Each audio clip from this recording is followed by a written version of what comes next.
하나님의 말씀 봅니다. 역대하 34장 1절과 2절의 말씀을 함께 읽도록 합니다. 요시야가 왕위에 오를 때 나이가 8세라 예루살렘에서 31년 동안 다스리며 여호와 보시기에 정직하게 행하여 그의 조상 다윗의 길로 걸으며 좌우로 치우치지 아니하고. 아멘. 말씀을 듣기 전에 우리 34장 14절의 말씀을 함께 읽도록 하겠습니다. 무리가 여호와의 전에 흥금한 돈을 끊을 때 제사장 hil기야가 모세가 전한 여호와의 율법책을 발견하고. 아멘. 저는 태어나면서부터 무슨 개혁 신앙을 가졌다 이렇게 말할 수는 없습니다. 제가 태어날 때에는 아직 개혁 신앙이라는 것이 꼽히지 않았던 시대고, 또 말들은 있었지만 그것이 대중화되는 시기는 아니었습니다. 그런데 그것을 제가 직접 접하게 되어진 것은 이제 고신대학을 다니면서 그냥 칼빈이라는 사람의 이름이 결국은 개혁 신앙이구나라는 것에 대한 이제 전이가 일어난 것이고, 그리고 개혁 신앙에 대한 그 핵심적인 책이 기독교 강요라는 것을 어릴 때 이제 들으면서, 교회에서 들은 것은 아닙니다. 신학교에서 들은 거죠. 들으면서 이제 이것을 공부해야 되겠다라는 마음으로 개혁 신앙을 이제 접합니다. 근데 그 접함이 너무나도 부족해서 아직 미흡한 상황이었죠. 그리고 개혁신앙이라는 것을 추구한다라고 하지만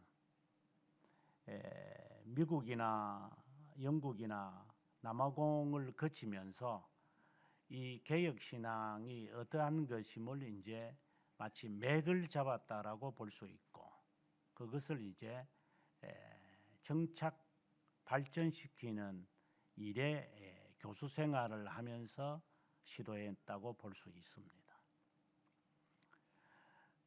이 사람은 이런 식으로 말을 하고 저 사람은 저런 식으로 말을 하는 전국 시대와 같은 한국 교회의 개혁 신앙이기 때문에 개혁이라는 이 말이 참 마음에는 들지 않습니다. 번역이 잘못되었다, 저는 개인적으로 그렇게 봅니다. 차라리 개혁 신앙이라는 이 말보다도 순수 우리말인 새로움이 훨씬 나을 것이다 라고 봅니다.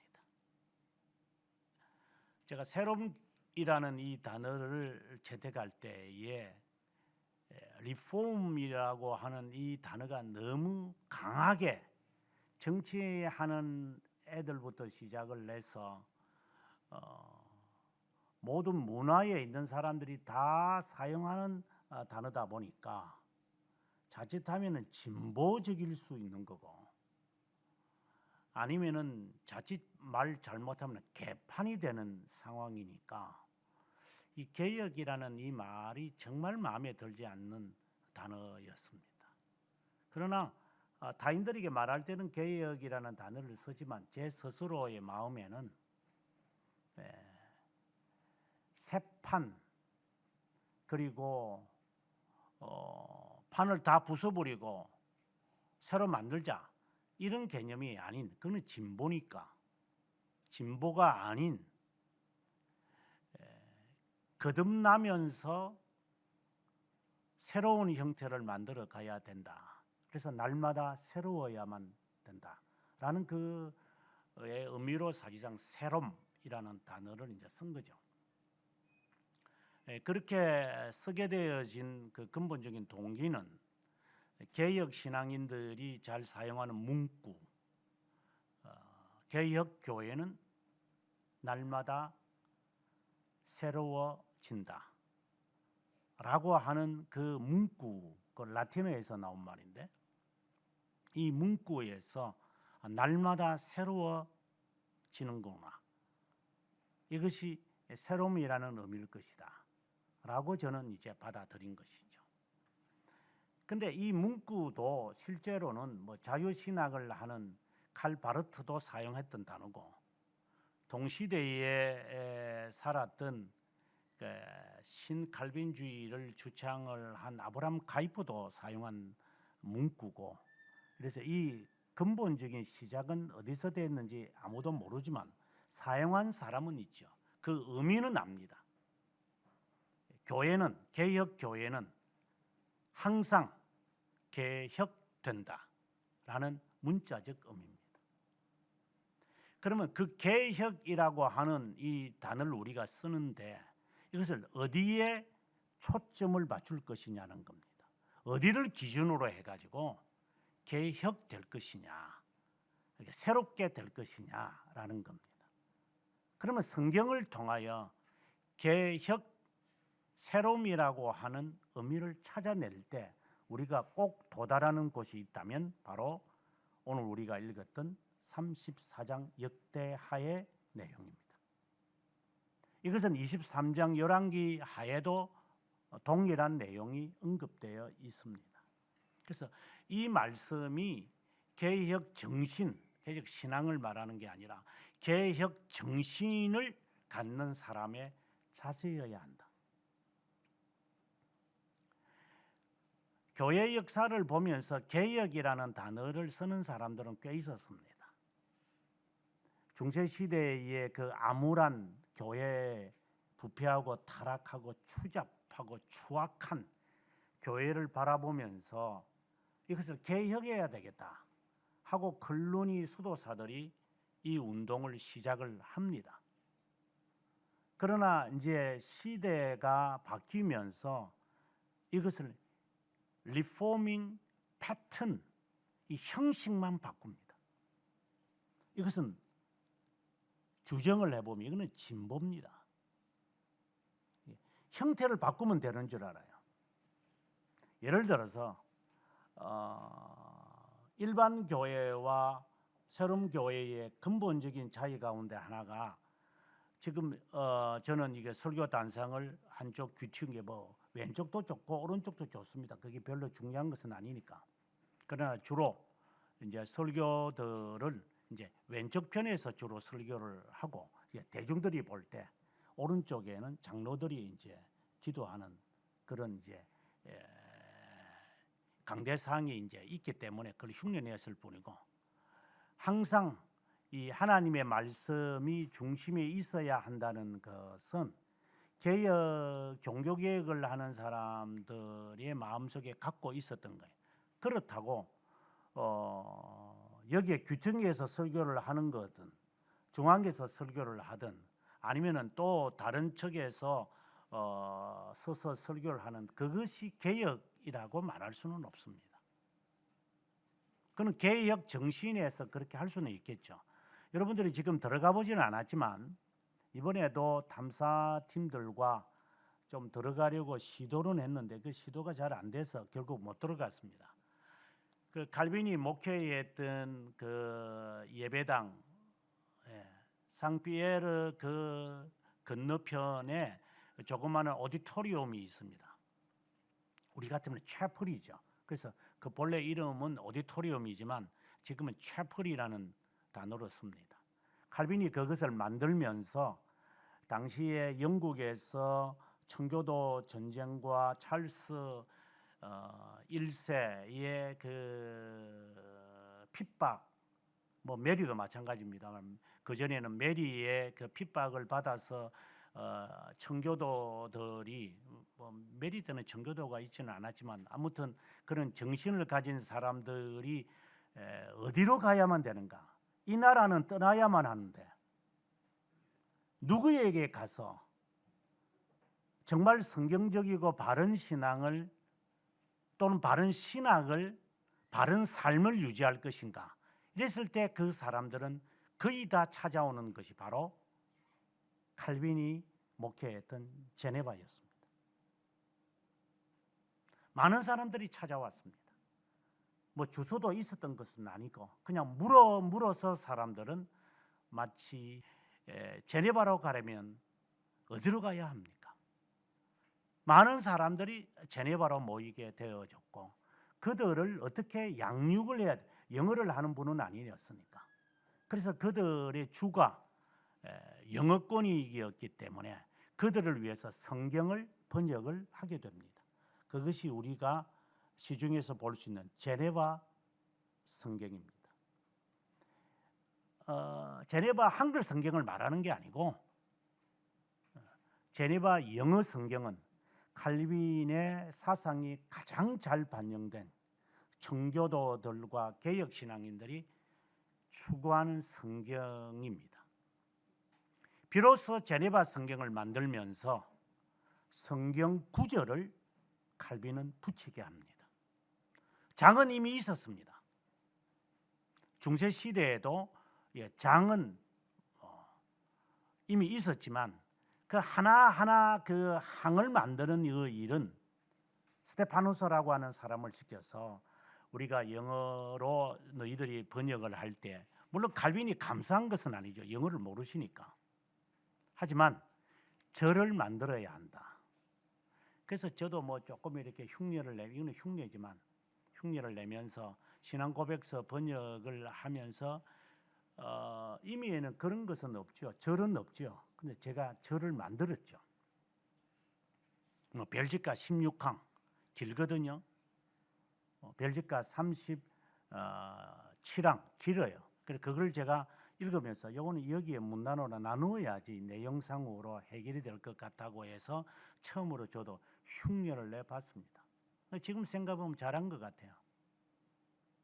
그는 제가 제네바 성경의 성경 구절이 만들어지는 것에 대한 아이디어를 얻어서 제가 물론 이것은 그 아이디어에서만 아니라 중세 시대의 사람들의 작품 자체가 장, 항, 권, 장, 절, 보통 사람은 절이라고 하니까 절, 그 다음에는 이제 다시 일로 해서 이제 만들어지는 그런 것들이 있어요. 근데 이것은 사실상 이렇게 뭐 절을 만들든지 저처럼 항을 만들든지 하라고 하는 것은 이거는 논리성을 말합니다.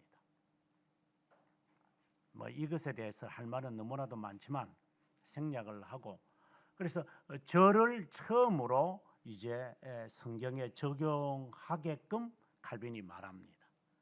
거기에서 이제 이들은 성경을 이제 읽으면서 물론 당시에 1536년에 윌리엄 틴들이라는 사람이나 그리고 마이클 커브들이라고 하는 사람이 영어 성경을 만들었고 1611년에 이제 한 70년 지났죠.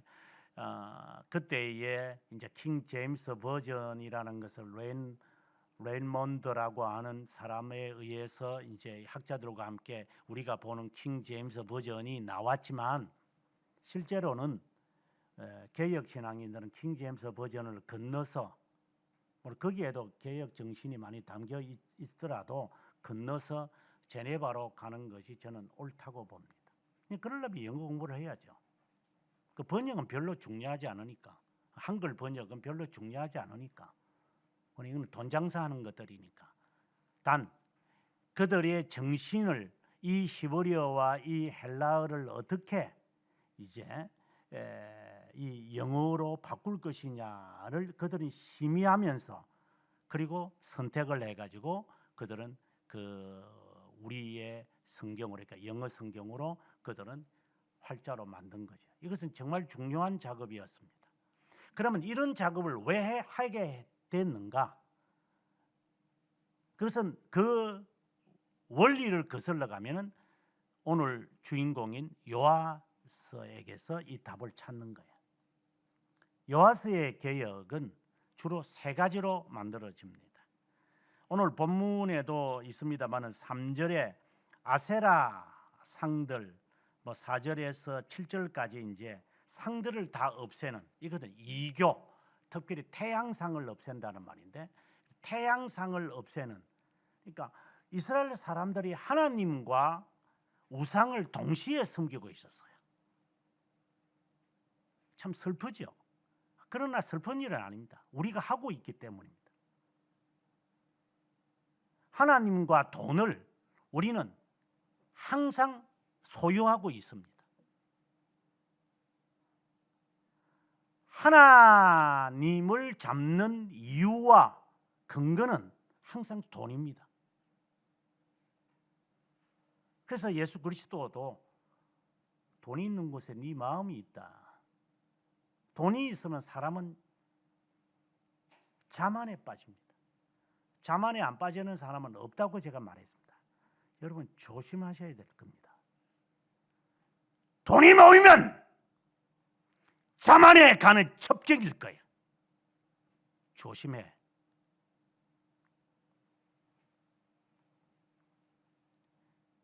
돈은 일반하게 뿌리기 때문에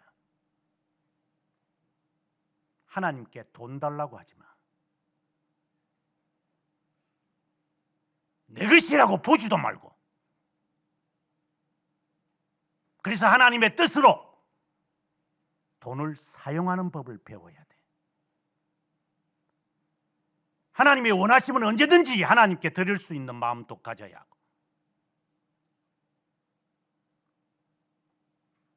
나는 재주가 좋아가지고 이렇게 혜택을 받고요. 그런 마음을 행여나 갖는다면 하나님이 그 돈을 빼앗아갈 거니까. 이거는 제1원인을 말하는 거예요. 니한테 돈을 줘봤자 물질이지.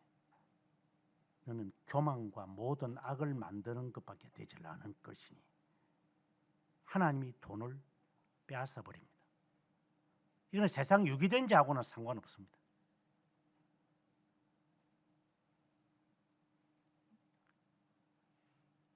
재물에 종속되어 있지는 않아도 하나님과 이 재물을 동시에 섬깁니다. 그래서 아까워합니다. 하나님을 놓치는 것은 아깝지 않아요. 그럼 내일 가도 되는 거고, 이래 되는 날 가도 되는 거고, 언제든지 가면 되는 거잖아. 오면 언제든지 환영하거든. 웰컴이잖아. 교회는 그런 거잖아. 목사들이 맨발로 나와가지고 인사하는 게 교회잖아. 목사는 우리의 종이잖아. 내 돈 갖고 살잖아. 이 마귀 새끼 같은 이 소리를 함부로 하는 이 잡것들. 그래서 저는 기강을 세우기로 마음을 잡은 겁니다. 내 누구든지 내칠 수 있다. 어느 놈이든. 그건 직분과 상관없어. 교회를, 목사를 종으로 여겨. 이것들이 말의 화두에 목사를 올려놓고 난도질을 해. 이것들이 내가 네 밥이가. 그러니까 교회를 우습게 보기 때문에 기강을 한다는 것이 아니라 교회를 세속적 관점으로 보고 있다라고 하는 점이. 그러면서 지한테 잘해주면 목사님을 지켜올리고, 지한테 못해주면 어쨌든지 이 쓰레기 취급을 하는 거예요. 이 두 주인을 이와 같이 섬기는 것처럼 어떤 때는 하나님을, 어떤 때는 이래 마치 풍선처럼 이랬다가 저랬다가 이게 저울질하는 것 같아요. 이 둘을 같이 하나님 중심이나 하나님께 종속된 게 아니라. 과거에 이런 예를 제가 들었는데, 장모님이 이제 집사가 되기 전에 그분은 이제 좀 이렇게 이 골초 그리고 술에 찌든 사람이죠. 뭐 그럴 수밖에 없으니까. 남편을 30대 후반에 여이면서 장사하고 이 시푸른 세상에 살아가야 되니 이 직업 저 직업 하면서 어쨌든 살아남으려고 발버둥을 친 분이니까 하나님 없이 열심히 살았죠.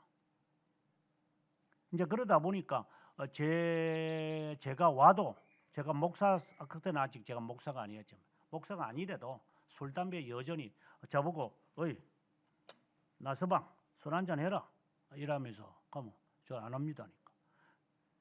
장모가 주는 것도 안 마십니다 내가. 장모님이 죽어도 제가 술 안 갖다 놓을 겁니다니까. 와 그래 라면서 얼굴이 시뻘게 해가지고 홍당무처럼 돼 있어. 되던 말도 내하고는 상관없으니까. 근데 즉 그런 분을 이제 교회당을 앉혀놨는데 이분이 시작하면 잠자기 시작하고 오늘 잠 안 잤으면 헌금이 이제 갈색으로 5,000원짜리 넣고 잠자면은 에이 오늘 잠잤어. 에이 그냥 막 그냥 주머니에서 이렇게 1,000원짜리 거 집어내가지고 파란 거 집어넣고 하나님에게 헌금들이 요따위 짓을 하는 놈들 회개해라. 하나님이 10,000원짜리가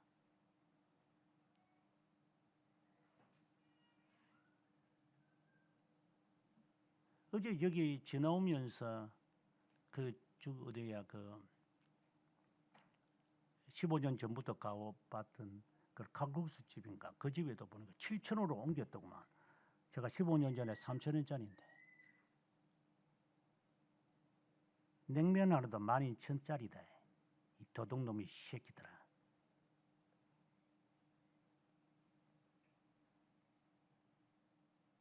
물가는 올라가는 줄 보면서 아까워하는데 하나님께 드리는 것은 아깝나? 그게 동그라미를 붙이면 그게 뭔가 탈라나? 이렇게 우리는 저울질하면서 살아가는 존재들입니다. 아주 신중하게 생각하셔야 됩니다. 하나님께 종속되어 살아가는 이건 뭐 물질만 말하는 것이 아니라 우리의 삶에 있는 모든 요소들이 그렇습니다. 성경은 그냥 읽어도 안 읽어도 되는 거 집어 넣었다가 지하고 싶은 대로 지껏 하다가 이 쫓겨난 터비도 그렇게 잘하지만 했다가 성경 읽으라 하면 그때 가서 성경 읽고 이놈의 새끼들이 그냥 죽으려고 지금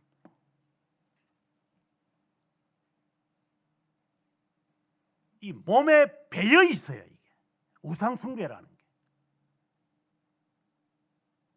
내가 밥을 먹지 않더라도 하나님의 말씀은 읽고 내가 밥을 먹겠다. 이런 정신이 아니라 하나님은 언제든지 뒷간에 처박아 놓고 항상 지가 하고 싶은 것을 먼저 하는 것이 이것이나 요시야 시대까지 다윗을 거쳐서 솔로몬을 거쳐서 히스기야를 거쳐서 여기까지 와도 1,000년을 와도 안 바뀌어 이거는. 그런데 우리가 바뀌겠어요? 아니 먼저 한다고 해서 하나님을 섬기다 이 말이 아니라 어느 정신에서 나왔느냐를 말하는 거예요.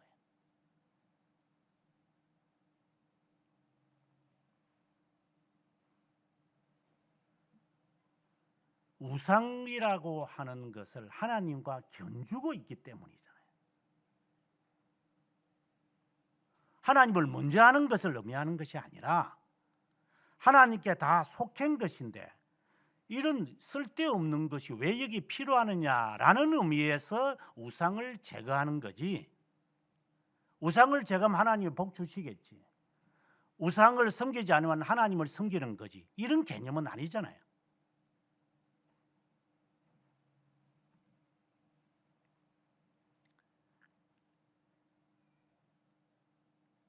종교개혁자들이 종교개혁을 하면서 흉내를 내는 물론 그건 나쁜 것이라 할 수는 없지만 좀 과격적인 거죠. 형상을 없애는 거예요.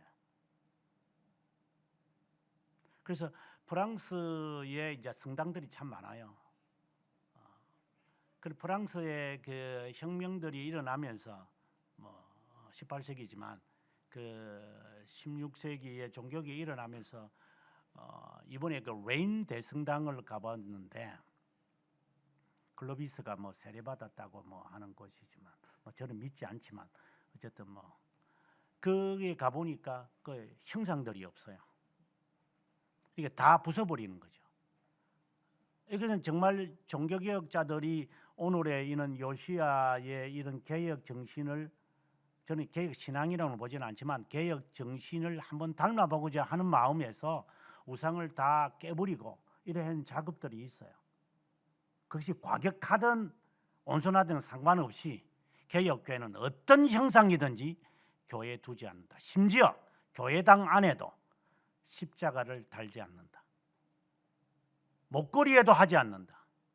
어떤 것도 이 형상을 내 신앙의 어떠한 표현으로 만들지 않으리라. 그래서 어제 여러분 신학교를 가봤지만 그 돌멩이에는 개혁 신앙을, 개혁 정신을 따른다 해놨는가 저거 해놨는데 그 신학교 우리 종교 신학이지만 그 위에 십자가 덜렁 달아놨어요. 참 이게 아이러니컬한 이야기예요. 개혁 교회를 한다는 놈들 치고 이제 십자가를 이제 달고 있는 거예요. 물론 저도 잘 몰랐죠. 오늘 이제 여기 딱 보니까 이 헌금기에 십자가가 달려 있네. 요거 지금 바로 오늘 칼로 저 바로 어린애 제가 주로 안 보고 제가 받아들였는데 오늘 보니까 또 많이 나를 쳐다보고 있네. 저게 그것은 정신을 말하는 겁니다. 있다고 해서 우리가 우상 숭배를 한다 안 한다가 아니라 어떤 형상이라도 다른 말로 하나님과 견주지 않겠다. 하나님 외에는 어떠한 것을 나는 바라지 않겠다라고 하는 그런 의식이 있는 것이죠. 그것은 요시야의 정책에서 나오는 첫 번째 개혁입니다. 근데 그의 나이를 보면 또 너무 당황스러워요. 이 사람이 이제 8세에 왕이 되었어요. 1절에 보니까 3절에 8년이, 그러니까 16살. 고등학생이라고 우리가 보면 되겠죠. 고등학생 정도 되었을 때 이 우상들을 없애기 시작해요. 굉장히 어린 나이죠. 그 다음에 8절에 가보면 두 번째 개혁을 시도하는데 18째 해, 그러니까 16살에서 8년이 있고 난 다음에 이 사람이 시도를 했고 16살에 이제 하나님을 제가 말을 잘못했어요. 이 16살에 하나님을 찾았고 12년에, 그러면 나이 20살에 이제 우상을 제거하기 시작을 했고, 그 다음에 거기에 26살이 되어서, 그러니까 18째 해에 이 사람이 이제 성전을 깨끗하게 하는 작업을 합니다. 성전을 깨끗하게 하는 것은 청소도 일차적인 개념이고 성전을 사모하는 마음입니다. 그래서 교회를 교회되게 하자. 앞서 우리 말한 대로 개혁 교회는 항상 개혁된다. 교회가 개혁되어져야 된다. 이 말입니다. 바로 그러한 표현이 여기에 잘 나타나는 겁니다. 성전을 청소한다. 정결하게 하자. 그래서 자신의 그 은사였던 멘토죠. hil기야를 시켜서 내가 돈을 다 댈 테니까 이거 청소합시다. 어디서 이것이 시작됐는지는 우리는 정확하게 모릅니다. 하지만 그가 이제 3절부터 시작을 해서 이 우상들을 없애게 될 때, 여기는 자세하게 나오지 않습니다만은 열왕기 하 23장에 보게 되어지면은 보다 자세하게 4절부터 20절까지 이것을 모두 이제 자세하게 이제 설명을 합니다. 근데 여기에서 우상들을 없애고 나면은 거기에서 얻어지는 것들, 예를 든다면은 우리가 금신상, 그럼 그 돈이잖아요. 우상을 하면서 돈을 쌓아놨잖아요. 이런 것들에서 아마 이제 내가 돈을 댈 테니까 성전을 깨끗하게 해라. 이렇게 hil기야에게 언지를 준 것 같아요. 그러면 hil기야가 그 사명을 받아가지고 이제 성전을 하나 쉽게 말하면 먼지털이 하는 거죠. 다 혹시 이 성전 안에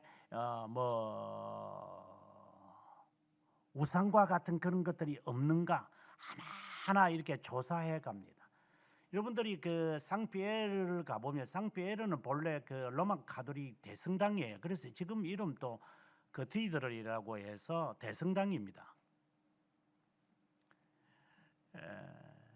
그러니까 건물은 그대로 로마 가톨릭인데 그것을 안에는 완전히 없애버렸죠. 그래서 그 안에 들어가는 그 작업을 할 때 종교개혁자들도 그렇고 칼빈 선생도 그렇고 모든 그 창문의 스테인 글라스를 다 없애기 시작합니다.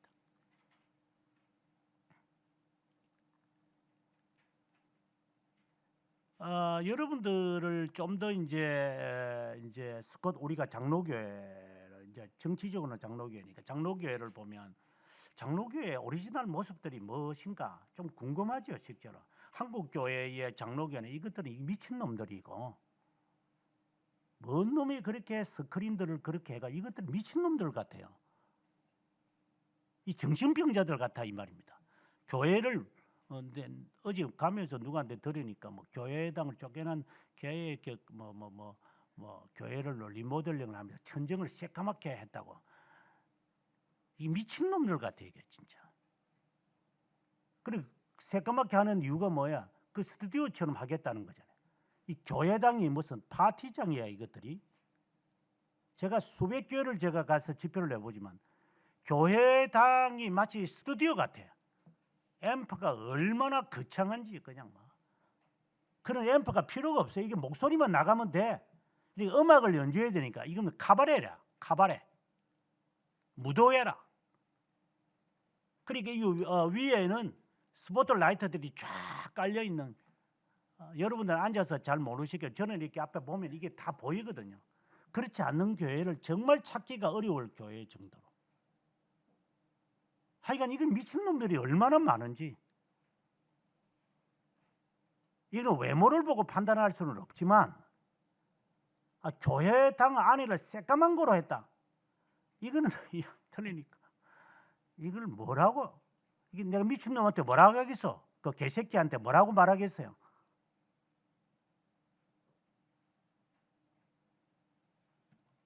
그래서 본래의 뭐 외형은 아니지만 본래 이게 수백 년 동안 이 장로교회를 해왔던 사람들의 이 정신은 어디에 있는가? 좀 보여주고 싶은 마음이 정말 많아요. 지금 한국 교회는 장로교회의 외형은 아니에요. 저거 마음대로니까.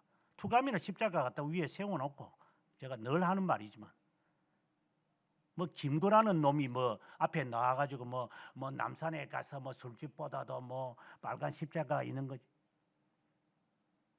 그 놈이 말한 거하고 내하고 성경하고 뭔 상관이 있어요? 뭐 그 놈이 뭐 예수쟁입니까?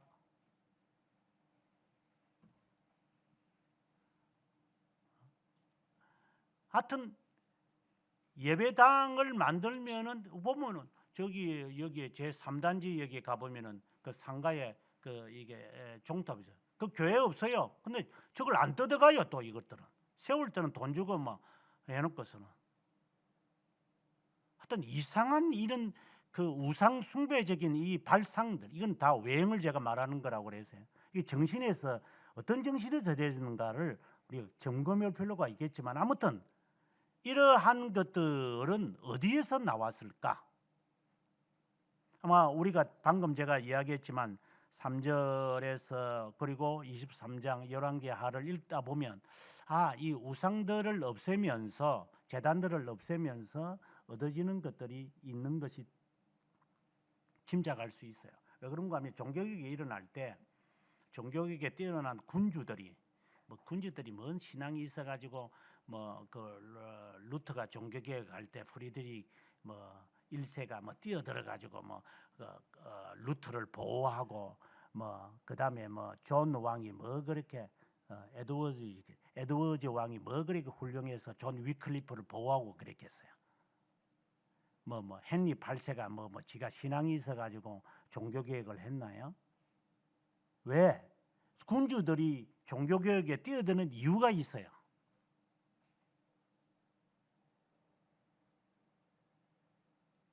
돈 있는 놈들이 왜 귀족들이 수도원을 왜 지었을까요?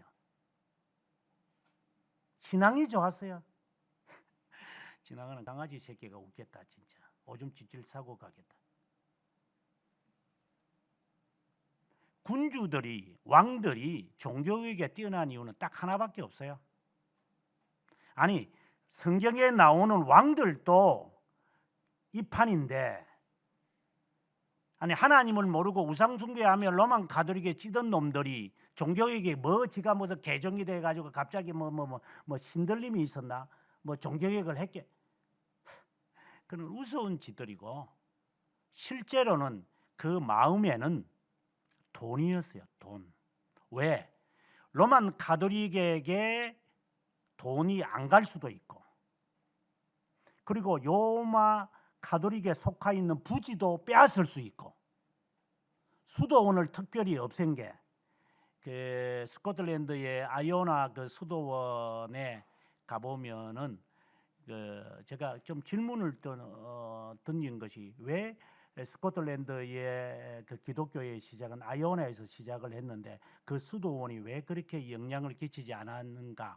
종교개혁 시대에도 중세 시대는 영향을 끼쳤지만 했는데 종교개혁을 하면서 이제 그 찰스 1세 이거는 좀 가짜배기지만 이놈이 그 로만 가톨릭의 그 수도원들의 그 보물들 땅들을 다 가로채려고 그래서 이놈들이 종교개혁에 그리고 청교도들을 핍박을 하기는 했지만 이렇게 겉으로는 핍박을 하지만 내적으로는 그들을 지지하면서 킹 제임스 1세처럼 수도원들과 로만 가톨릭 갖고 있는 영지들을 다 갖게 되는 거예요.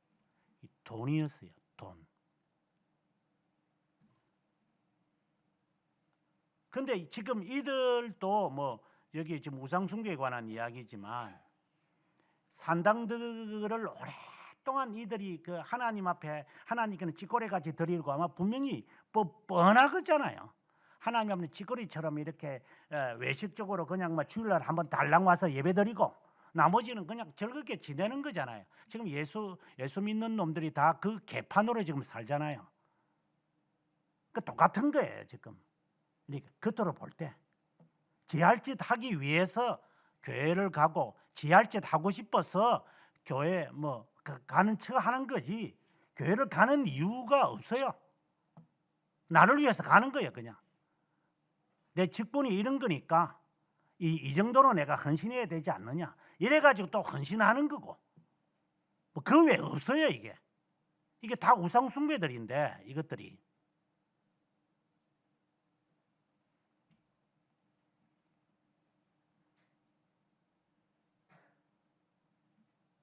성전을 깨끗하게 하자라는 두 번째 운동으로 그가 가기에는 시간이 오래 걸렸죠. 12년째 했다가 18년째 하니까 6년이라는 세월을 지나고 난 다음에 이제 성전을 깨끗하게 하자, 교회를 깨끗하게 하자. 그래서 구석구석마다 교회와 관련이 없는 우상들과 관련 있는 것들이 많이 있으니까 마치 형상을 없애고 스테인 글라스를 없애고 뭐 개인적으로는 그렇죠. 스테인 글라스 그냥 교회들마다 가지고 망치 들고 가지고 깨고 싶은 마음은 있어. 그거 깬다고 해서 뭐 또 다른 놈이 등장해가 또 만들 거니까 그건 깰 필요도 없죠. 그냥 그렇게 살다가 그렇게 섬기다가 지옥 가는 게 나으니까 그때 놔두면 돼요. 깨달은 사람은 깨닫겠지.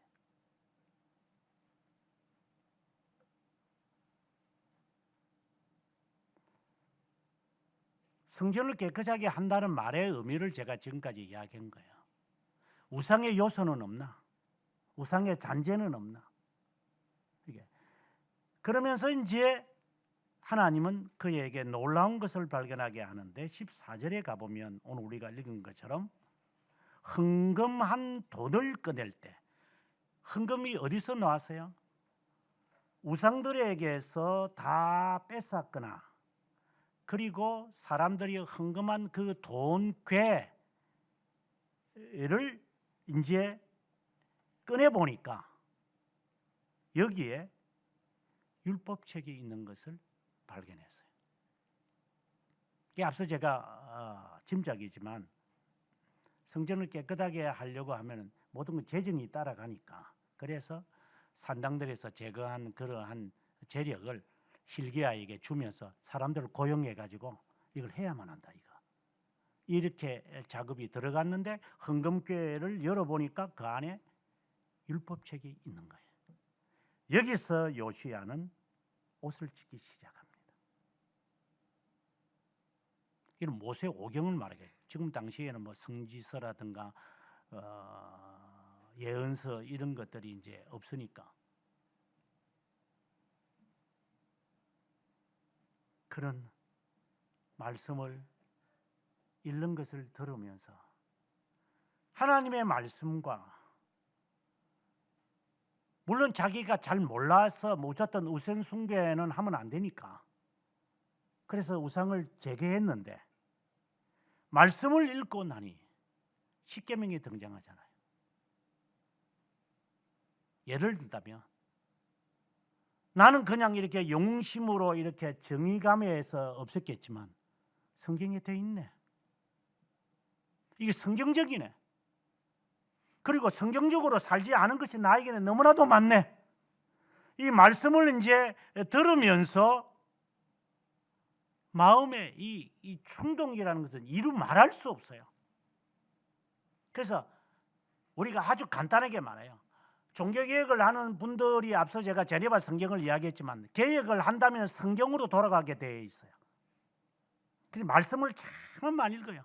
성경을 정말 컬러풀하게 줄을 긋고 그냥 성경 안에 있는 것들이 그냥 욕설이 나오려고 그래요.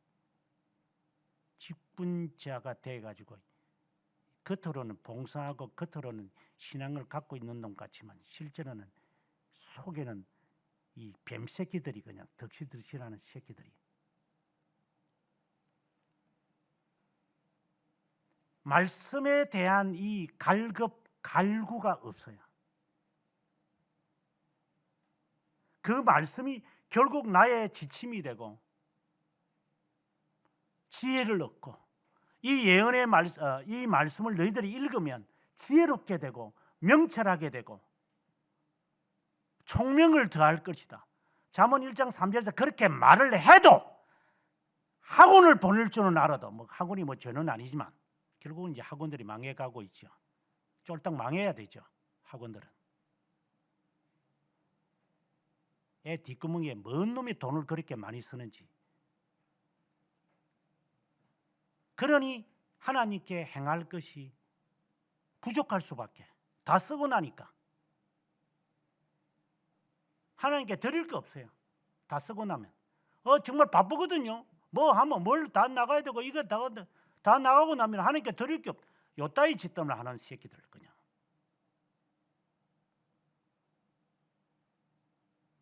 그걸 내가 이렇게 신앙인이라고 이렇게 이게 입고 다니는 놈들이니까 제가 화가 나서 하는 말들이고 하나님의 선택된 자에게는 이런 욕설이 필요가 없죠. 본래 그런 분들이니까. 이 겁대기들을 두고 하는 말들이니까.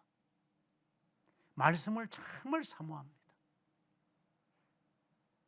정말 말씀을 읽는 게 그 안에서 이렇게 진리를 찾아내는 기쁨, 어려워서 모른다는 말은 이게 정말 뭐 누가 그랬나? 내가 누구한테 그런 말을 했지만 영어를 공부한다고 한다면 문법체 우리는 문법을 받고 영어를 할 수밖에 없는 사람이죠. 제2 언어니까. 그럼 문법에 정통해야 된다. 그러면 문법 책을 한 번 읽고 두 번 읽고 세 번 읽고 네 번 읽고 다섯 번 읽고 여섯 번 읽고 일곱 번 읽고 여덟 번 읽고도 안 돼. 1년에 적어도 8번에서 13번을 읽어봐야 돼. 거의 외워야 돼. 그렇게 하지도 않은 것들이 영어가 안 되고 영어가 싫다 영어 소리 하니까 저 목사는 미국에서 살다 와서 그런다. 영어 지만 잘났네. 그래 내만 잘났다. 나는 1년에 영어 문법책을 공부하는 데 있어 적어도 8번 이상을 본 사람이야. 이 세상에 나오는 영어 문법은 볼 수 있는 한 다 봤어. 그래서 잘났지. 옥스퍼드나 캠브리지에서 나온 문법책은 다 섭한 사람이야. 그래서 잘났다고 말해도 괜찮아. 하나님 앞에서는 지옥 갈 놈 같은 표현이지만 그렇게 해서라도 안 되면 못한다라고 하지만 해보지도 않은 것들이 깔짝깔짝 누가 학원 가가지고 깔짝깔짝 배워와가지고 문법은 안 배워도 돼요. 지가 할 수 있는 거에 게을러서 안 하는 것들이지. 핑계를 대는 것들이지. 게으름을 탓할 생각은 안 하고 강조하는 사람을 탓하니 뭐라고 할 말이 있겠어요? 말씀을 사모하게 돼 있어요. 요시야가 말씀을 읽으면서 내가 지금 해왔던 것이 맞는 거였군요. 그러면 이제 또 어떤 말씀들이 내가 해야만 한 일들인가? 마치 우상을 없애고 난 다음에 성전으로 들어가서 성전을 청소를 하면서 우상 숭배와 같은 것들이 혹시 있는가 살피라고 해서 구석구석 다 청소하며 살피는 것처럼 하나님의 말씀을 이제 hilki야를 통하여서 말씀을 들으면서 아침에도 듣고 점심에도 듣고 저녁에도 듣고 오후에도 듣고 하루에 7번이라도 다윗의 고백에 의하면 하루에 7번이라도 내가 주의 말씀을 내가 묵상하고 읽었나이다. 하루에 7번이라도 내가 하나님을 찬양하나이다.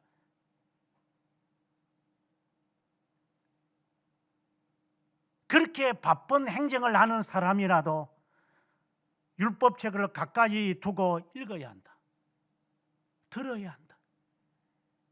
그 전에 무슨 그 개혁이라는 이 단어는 뭐 흉내는 내는 거 별로 의미가 없어요. 실제로 제가 신학생들이 했던 말은 여러분이 이미 알고 있기 때문에 그렇지만 이 성경 시험을 쳐봤을 때 성경 성적이요 50점 이상 안 되는 놈이요 거의 답니다. 이놈의 새끼들이 교회 가서 설교합니다. 이런 것들이.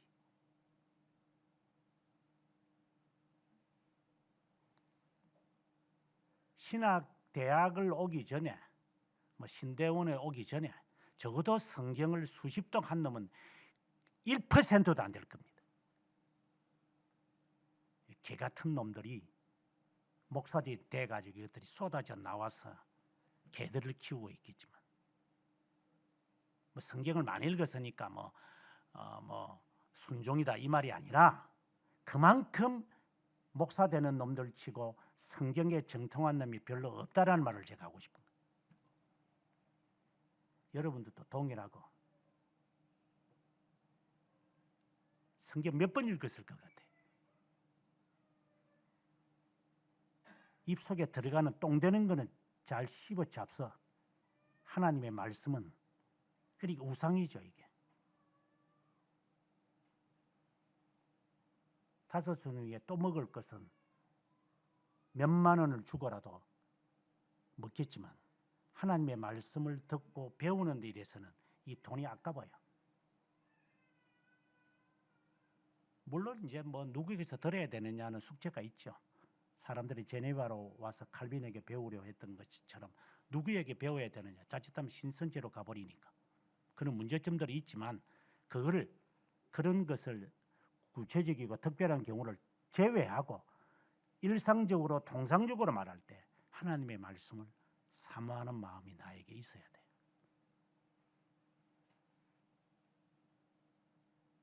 그래서 옷을 찢게 돼요. 그리고 난 다음에 29절에 가보면 왕이 사람을 보내어 유다와 예루살렘의 모든 장로들을 불러 모아서 남녀노소들을 다 모이게 해서 언약의 책, 그러니까 모세의 율법책이죠. 모세 오경인데 문자적으로 말하면 와서 들으라. 나이와 상관없다. 여기는 고의도 막론하고 누구든지 와서 들어라. 이 말씀을 읽어라. 그래서 말씀을 우리가 접할 때에는 말씀을 들어야 돼요. 말씀을 읽어야 돼요. 말씀을 배워야 돼요. 말씀을 공부해야 돼요. 이 말씀을 연구해야 되고 이 말씀을 삶 속에 적응해야 돼요. 그래서 이 말씀을 정말 사모해야 돼. 이 모든 것이 그 안에 다 들어있어. 그래서 다 불러 모아가지고 레위 지파들, 뭐 쉽게 뭐 지금 같으면 뭐 신학교 교수와 같은 학자들을 말하겠지. 너나 나나 할 것도 다 여기 모여서 하나님, 누가 뭘 알았겠냐? 너희 성경 있는 거 아니야 너희들? 뭘 가지고 제사장이 제사를 드렸겠냐? 습관적으로 관습적으로 행했겠지. 말씀이 뭐라고 말하는 거 알고나 있어 너희들이. 직업에 와서 좀 창피스러운 제 스스로의 과거지만은 제가 교수 임용이 될 때에 그 저를 심사했던 그 이사장이 목사지요. 근데 이분이 저에게 질문을 하기를, 교수님은 개혁 신앙을 하시는 분인데 그럼 웨스트민스터 신앙 고백서를 연구해 보셨습니까? 그래서 예, 이랬죠. 그러니까 그러면 웨스트민스터 신앙 고백서에 대해서 제가 물어도 되겠습니까? 이래서 물어보십시오. 이랬죠. 나는 내용을 물을 줄 알고 물어보십시오. 이랬더만 역시 모르는 사람은 어쩔 수 없구나 생각이 드는데, 이 웨스트민스터 신앙 고백이 언제 만들어졌습니까? 그래서 1647년인데요. 그러면은 교수님은 그거 1947년에 작성된 그것을 지금 공부하신 겁니까? 연구하는 겁니까? 아니면 그 다음에 개정된 거 있지 않습니까? 예, 그 언제 개정됐습니까? 모르겠습니다. 그것도 모르고 개혁 신앙을 하신 거였어. 그래서 내가 좀, 물론 연도를 기억 못한 것은 제가 부족한 거죠. 1685년에 이제 이게 개정을 하거든요. 그 침례교들이, 회중파들이 개정을 해요. 그래서 회중파가 고백하는 이 신앙 고백서와 이제 청교도의 정신을 가지고 있는 사람들은 지금 저도 마찬가지로 47년 그대로 원본 그대로 받아들이고 개정행발, 그리고 또 한 번 19세기에 와가지고 그 장로교 이 자유신학을 지금 이제 통합측과 같은 이런 애들이 개정을 해서 다 바꿔버려요. 그래서 그들도 웨스트민스터 신앙 고백서를 고수한다는데 실제로는 19세기에 1900년에 이 개정된 자기들이 만든 것을 지금 고수하고 있어요. 그래서 당신이 신앙 고백서를 한다면 그것이 어디에 어느 판을 갖고 당신이 하십니까? 이렇게 물어보면 돼요. 그건 간단한 거예요. 우리는 뭐 개정된 거 하는데요. 이러면은 당신은 개혁 신앙은 아니겠군요. 이렇게 말은 이렇게 신앙 고백서를 하더라도 실제로는 성격 자체가 달라요. 그래서 제가 그때 그 말을 하지 못하는 게 참 안타깝다, 이런 제 스스로의 좀 수치감을 갖고 있죠. 저는 내용을 물을 줄 알고 자신 있게 대답을 했다가 이건 앉아가지고 연도를 물으니 잘 모르겠습니다. 그래요? 근데 무슨 뭐 고백서를 연도하는 거하고 내용 공부하는 거 같나 해서 좀 이렇게 언짢게 좀 제가 대답을 퉁명스럽게 한 적이 있었습니다.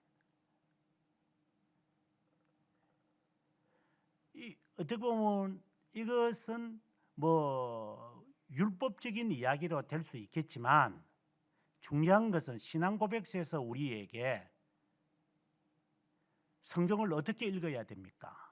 라고 했을 때 이 말을 하는 거죠. 들어야 한다. 읽어야 한다. 배워야 한다. 이 과정을 우리는 해야 되는 거예요.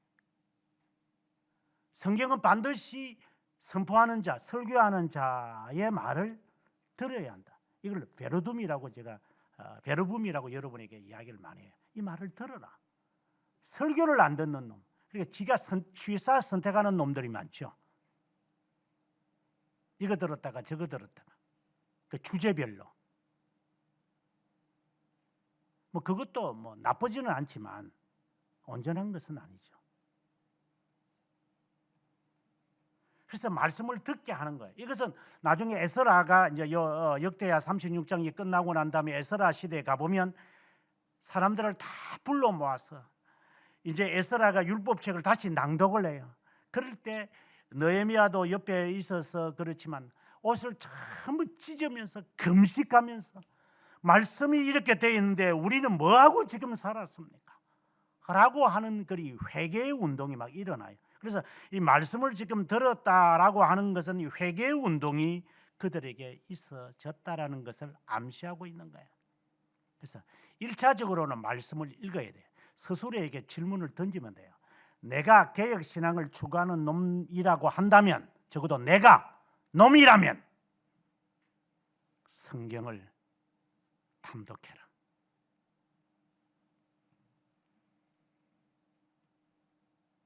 그 다음에 기도하는 것은 중언부언일 거다. 기도가 안 될 거다. 말씀이 없는데 어떻게 기도를 해요?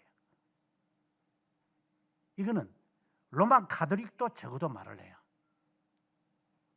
레기토가 되어야 오라티오가 나오는 거지. 하나님의 말씀이 없는데 어떻게 기도를 한다는 거예요? 이것들은 진짜 무식이 폭발하는 것들이에요. 야, 이 새끼야, 머리에 덩기였는데 어떻게 생각을 하냐? 그러니까 동영상을 좋아하고 노는 걸 좋아하겠지. 머리에 덩기 없는 거니까.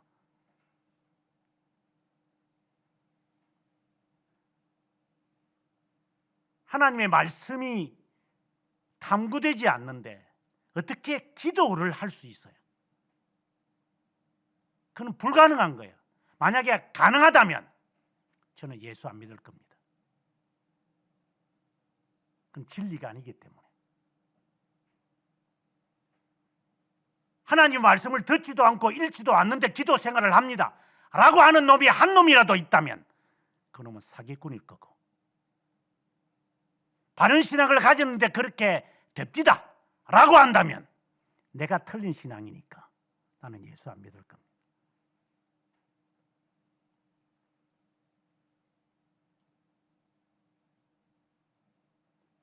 여러분이 정곡을 바로 알고 성경을 탐구하라는 말을 제가 하는 겁니다. 기도가 안 되는 이유가 어디서 찾아야 되는지를 찾으라고 하는 겁니다. 왜 기도하면서 자빠자느냐? 이유가 있는 겁니다. 설교도 마찬가지고. 말씀을 듣는 가운데서 언약의 책의라고 용어를 바꾼 거 보면 언약에 대한 개념을 갖기 시작한 거예요. 그러면서 세 번째 개혁이 일어나는데 그게 35장에 자세하게 나타나는데 그게 유월절 지키는 거예요. 그래서 35장 전장은 유월절을 어떻게 지키느냐에 관심이 있어요. 그래서 결국 세 개죠. 먼저 우상을 없애는 것, 두 번째는 율법책을 찾는 것, 세 번째는 율법에 있는 언약, 언약의 책에 있는 대로 유월절을 지키는 것. 그러면 유월절을 지켰다. 여기서는 지금 보면 7절에 보면은 어린 양, 염소 3만 마리, 수소 3,000마리 유월절 제물로 드렸다. 이 말은 일천 제사를 드린 솔로몬을 떠올리지만 지금까지 얼마나 허식으로 예배를 드렸을까? 제가 언젠가 이런 말을 한번 한 적이 있었죠. 어떤 놈은 제가 그때 헌금 이야기를 하면서 어떤 놈은 말이야 헌금을 드렸다가도 안 드리고, 그래서 제가 1년 통계를 내어 가지고 이제 집사님이 저에게 주면 제가 1년에 한 번 제가 다 살피거든요. 어떤 놈이 이렇게 빼져 있고 어떤 놈은 있고 어떤 놈은 했다가 안 했다가, 이게 무슨 이 지렁이와 같은 놈들을 제가 봤어요. 그래서 제가 화가 치밀어 가지고 한번 제가 몇 년 전에 한번 철퇴를 내린 적이 있죠. 내가 이제부터 너 같은 놈들을 위해서 내가 저주의 기도를 하면, 저주의 기도를 들으시고 안 들으시는 것은 하나님의 뜻이지만 나는 저주의 기도를 하기로 마음을 정했어. 들어가도 나고도 저주를 받고, 네 떡상에도 저주를 받고, 네 자식에게도 저주를 받고, 네 집에 있는 가족들에게도 저주를 받아 하면서 제가 저주에 대한 설교를 한번 했어요.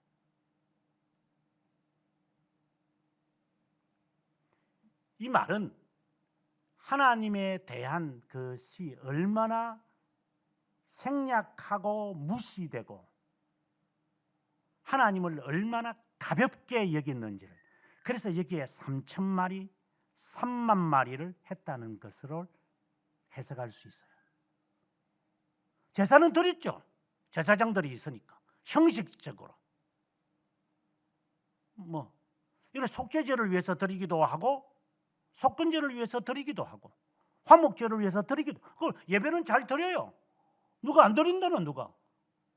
하나님은 어디든지 계시니까 나도 집구석에서 예배 드려. 나도 누가 안 드리나? 나는 직장에서 그러면 나는 예배 안 드리나? 신유회가 있으니까 예배 드린다. 근데 굳이 내가 교회를 가야 할까? 뭐 있어 내가? 이런 식으로 타협을 하면서 우상과 하나님을 같이 섬기고 있는 것들을 언약책을 통하여 듣고 말씀을 읽고 나니까 이 모든 것이 죄다. 이 벼락 빠질 일을 내가 지금까지 했구나.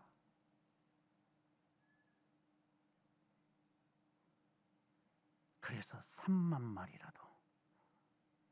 이거는 이제 문자적인 것은 아니죠. 의미는 하나님, 내가 지금까지 당신을 토색한 일이 있다면, 내가 획책한 일이 있다면 제가 다 갚겠습니다. 이 작업을 해야만 할 거다. 이것이 유월절을 지키는 첫 번째 정신이요. 잘못했던 것에 관한 하나님께 갚음이 있어야 될 거다. 그는 처절할 거다.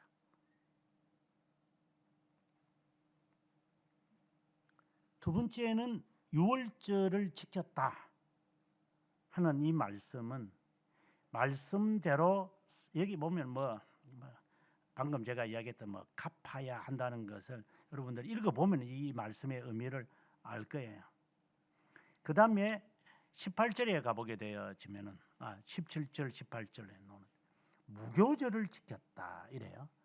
유월절은 본래 이제 무교병을 먹는 거예요. 그러면 유월절을 지켰다 라고 하는 이 말은 무교병을 먹었다. 7일 동안 무교병을 먹은 거예요. 맛없는 것을 먹지요. 이것은 절제의 삶을 말하는 겁니다. 그래서 이스라엘 무리와 예루살렘 무리들에게 유월절을 지키게 할 때 무교병을 먹어라 7일 동안. 이 말은 7일 딱 먹고 그 다음부터 유교병 먹어라. 요즘에 한국 교회가 이 무슨 진짜 우스운 놈 새끼들이 많지만 금식 좀 있으면 또 다음 4월달 되면 금식 한다고 또 아침 금식 해야 돼. 여러분 지사님 우리 아침 금식 합시다. 그리고 조금 시간 지나면 이제 우리가 음식을 먹을 수 있으니까 지금까지 참고요. 진짜 감질 나는 것들, 이런 쓰레기 같은 것들이 한국 교회에 판치고 있잖아요. 여러분은 안 그랬어요? 저도 그런 해본 경험이 있어요. 난 그게 또 단 줄 알아가지고. 그래, 나는 12시까지거든. 너는 몇 시까지 하네? 나는 오후 5시. 그래, 그동안엔 그래 잘 금식해라. 오후 5시 지나면 그때 맛있는 게 해줄게. 이런 장난질을 하면서 우리가 이런 흉내들을 얼마나 냅니까? 이거 정말 하나님 앞에 대가 다 치러야 되거든요. 그래서 어떤 때는 제 속이 아파요.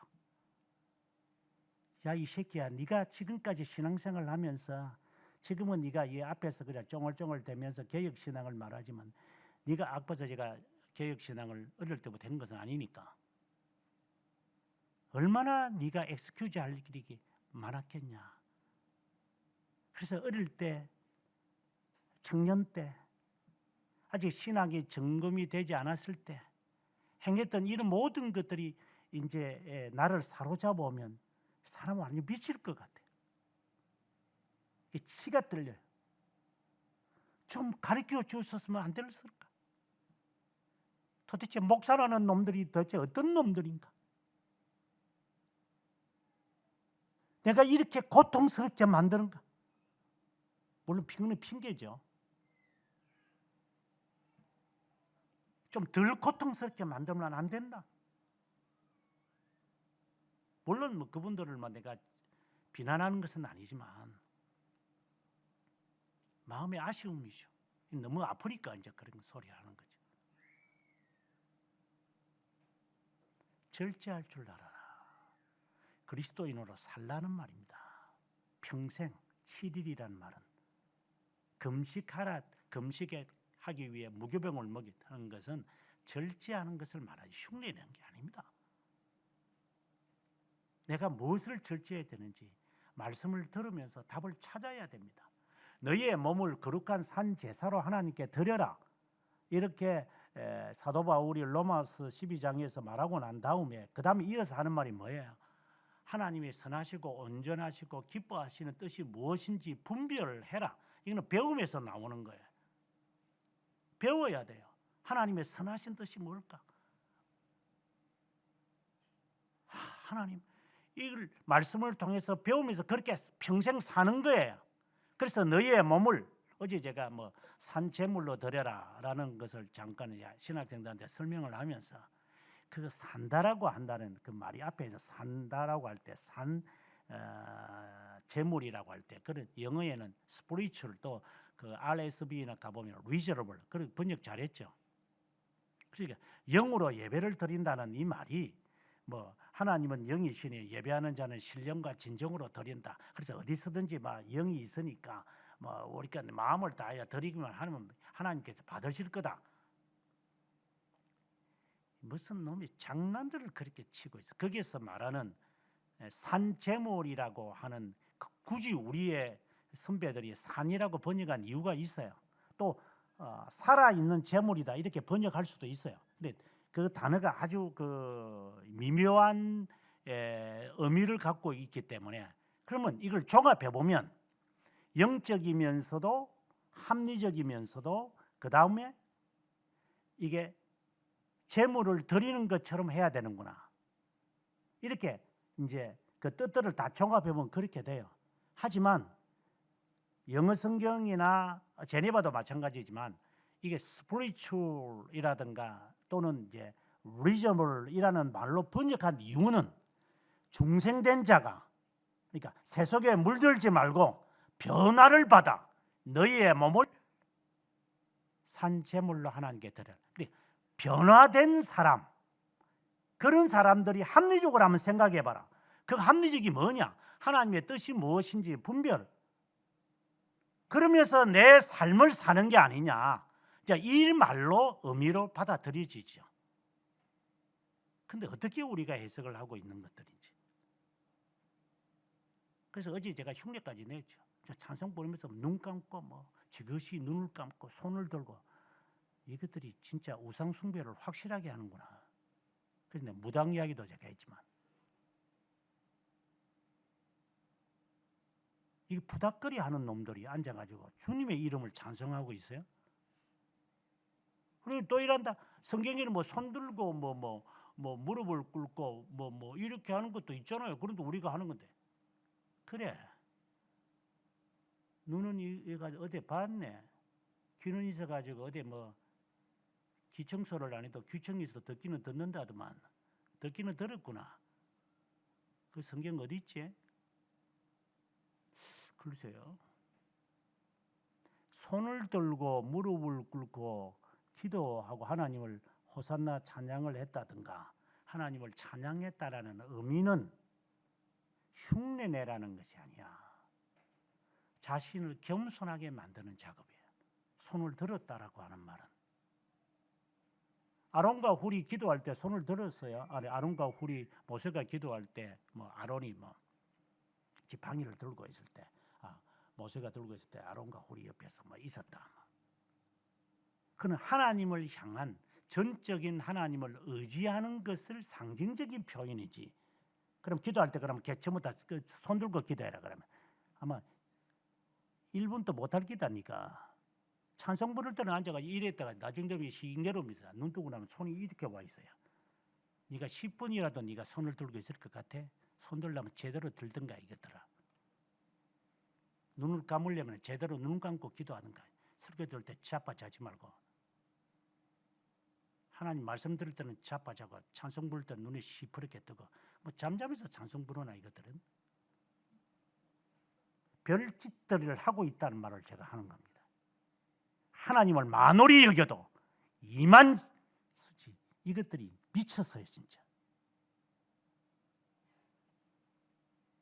유월절을 지켰다 이 말은 평생 하나님의 뜻을 따라 살아야 하리라.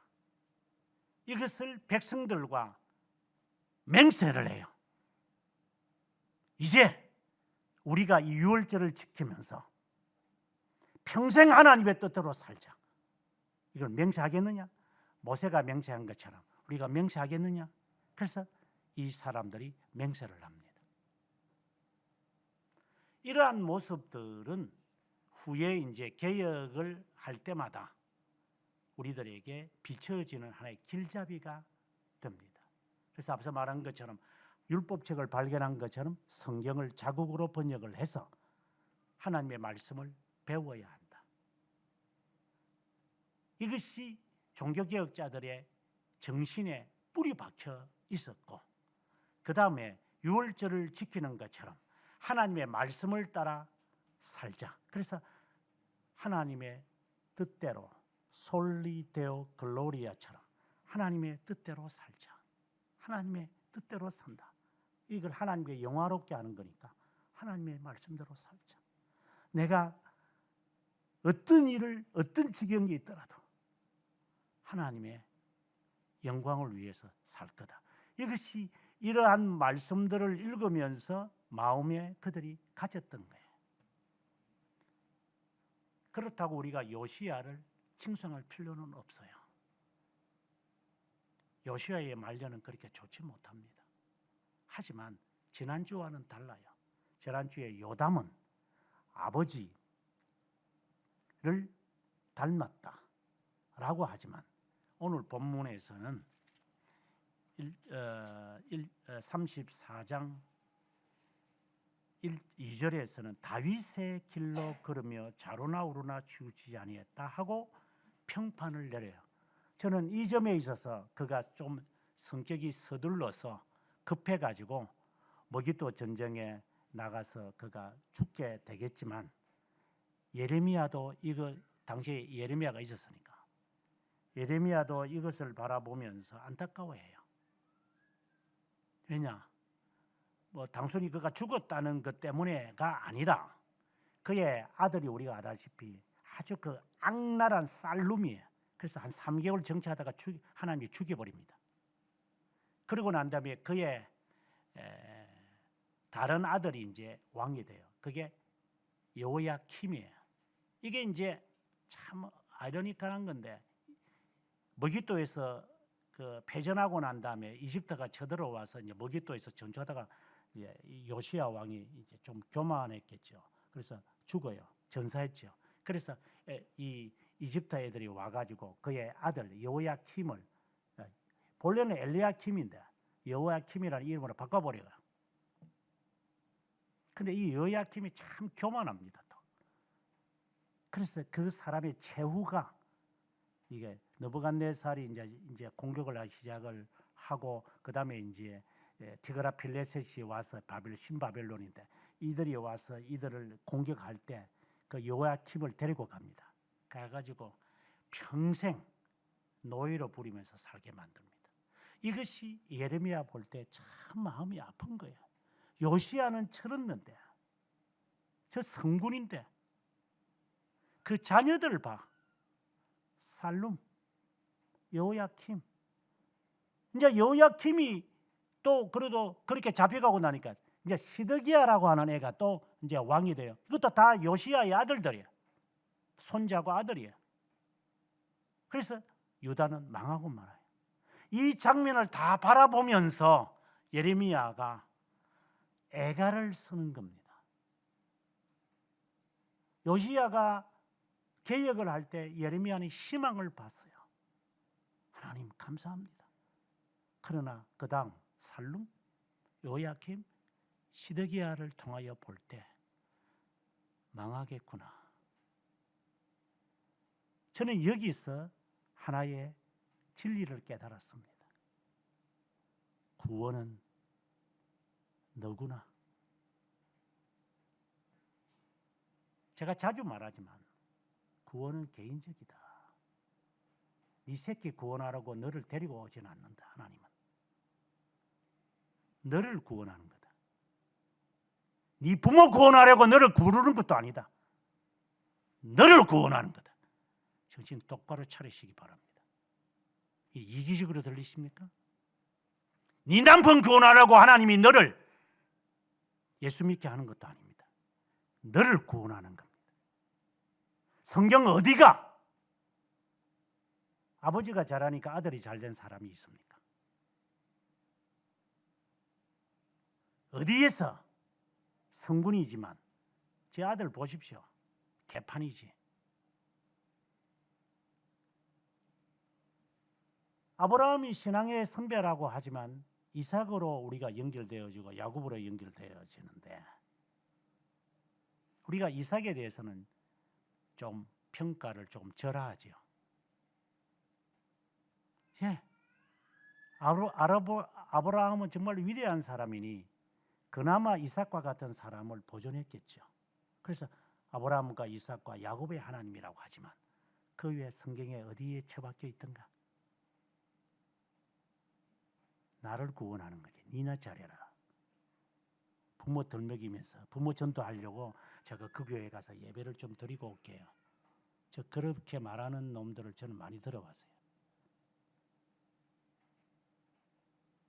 부모도 어떤 놈은 교회 나갈 때는 그러더만 우리 부모님이 이 새로운 교회까지 오기는 좀 부담스러우니까 가까운 데 다니해서 제가 가이드를 해야 될 것 같아서 떠나는 놈 핑계도 가지가지다.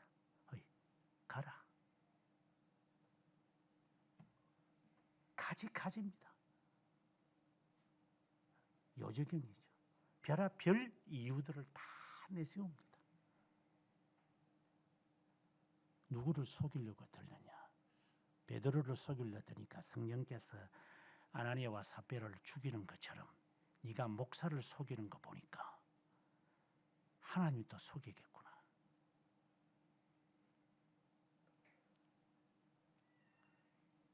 하나님이 두렵지 않으니까 목사를 속이겠죠. 거기서 목사라는 정상적인 목사를 말하겠지만 가슴이 뜨겁지 않는가? 그런 말할 때 조금은 있겠지. 그러면 선하시고 온전하시고 기뻐하시는 뜻은 맞나? 우리는 이럴 수 있는 거죠. 게르 개골이 말한 것처럼 세상의 법정에서는 세상 법으로 다 논하니 우리는 가책을 받아요. 실제로. 예. 아들을 죽이라는 거니까. 하지만 하나님의 법 안에서 기회를 캐고는 극복하는 겁니다. 이건 핑계 대면 안 되죠. 하나님의 법은 양심의 법이고 양심이 근거가 되는 거고 세상의 법은 법조문이니까 그러니까 증명서 갖고 와서 갖다 대는 거잖아요. 나는 서양에 살면서 배운 게 뭐냐? 우리는 이혼을 하면은 원수가 되죠. 이 새끼 저 새끼 인연 전연이랍니다. 그러면 우리는 아마 이혼한 자녀들은 부모를 향하여 왜 내가 저 사람 보고 아버지라 해야 돼요? 일도 말합니다. 그리고 왜 내가 저 사람 보고 엄마라고 해야 돼요? 나를 낳지도 않았는데. 이거는 조선놈들이 하는 짓거리입니다. 이 한반도를 건너가면은 그런 세상은 아닙니다.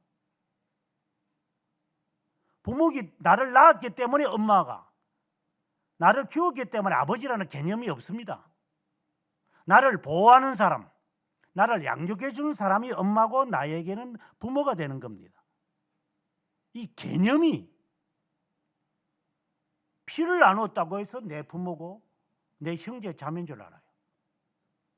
이 조선놈들이 하는 꼬라지가 그 꼬라지밖에 없을 거예요. 그러니까 기독교 정신이 들어갈 리가 없죠. 그러면 교회에 와서 형제 자매다는 말은 어떻게 해석을 해야 돼요? 그래, 형식상으로의 형제 자매지. 이는 벌써 양심을 속이고 있는 것들이지.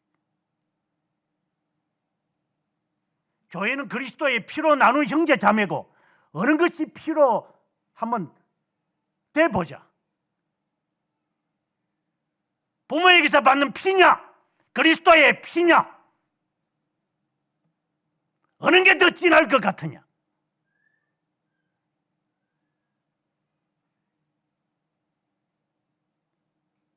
거듭나지 않은 놈들이 하는 짓거리니까.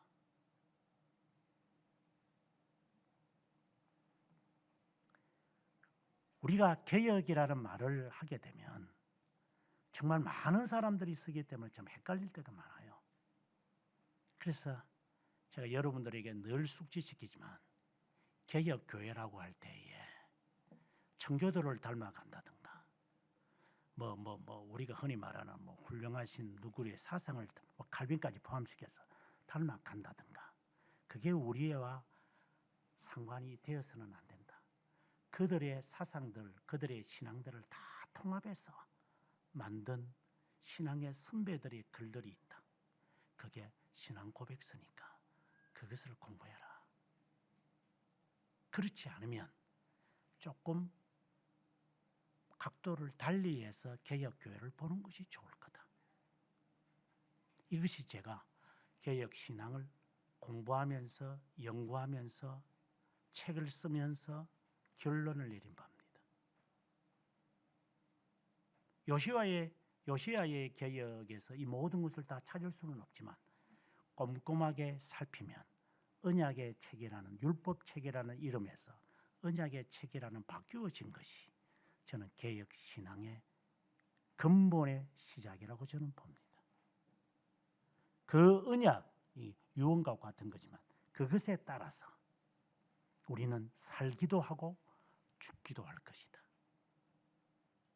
이것이 요시야가 우리들에게 최초입니다. 개혁을 일으킨 히스기야도 하지 못했고 좀 미안한 이야기지만 다윗까지도 하지, 물론 다윗의 정신이죠. 다윗을 닮아서 자로나 우로나 지우지 않았다니까 다윗을 함부로 그렇게 폄하해서는 안 되니까. 다윗 이후에 어느 누구도 개혁을 함부로 하지 못했던 것을 그가 단행할 수 있었던 것은 다윗을 닮았기 때문은 아닌가. 그건 당연한 것 같아요. 그의 정신은 우상을 없애자. 그리고 성전을 깨끗하게 하자.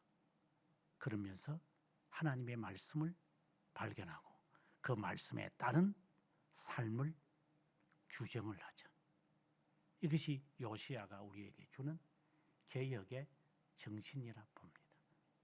만주의 하나님, 만주의 하나님,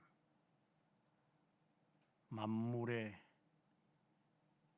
창조자며 통치자이시며 심판자이신 하나님, 하나님을 두려워하는 마음을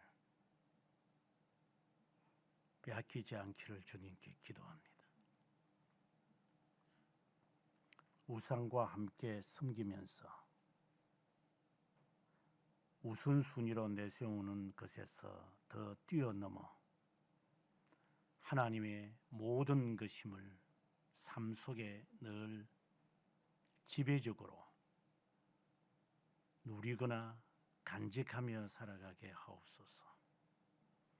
주의 말씀을 언약의 백성임을 알고 이 말씀을 주야로 묵상하며 이 말씀을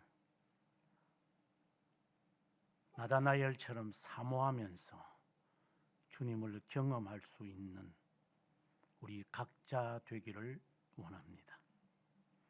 삶 속에 절제해야 될 것이 무엇이며 하나님의 선하신 뜻이 무엇인지 분별할 수 있는 명철, 지혜 얻어 그것을 강구하여 구체적으로 작은 것에서 세심하게 살피면서 하나님의 뜻에 대하여 세속의 정신을 가지고 행하는 것인지, 말씀과 신앙의 정통을 통해 이것을 행하고 있는 것인지, 가정이나 가족이나 친지나 개인이나 일에서나 사회에서나 그 어디서나 항상 계시는 하나님을 바라보면서 살아가기를 소원하옵고, 만물의 주, 만유의 주,